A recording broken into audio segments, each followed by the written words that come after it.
జీరోకి వెళ్ళొచ్చినా సార్ చాలా కష్టపడతా సార్. మంచి ప్లాన్ ఉంది.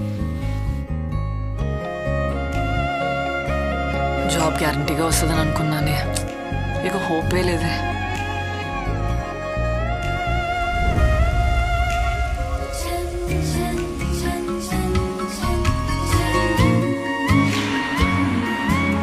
మౌని ఏం చేస్తావా సాఫ్ట్వేర్ జాబ్లో? కళ్ళద్దాలు వస్తాయి, బ్యాక్ పెయిన్ వస్తుంది, జుట్టంతా ఊసిపోద్ది. సార్ ఆలోచించు.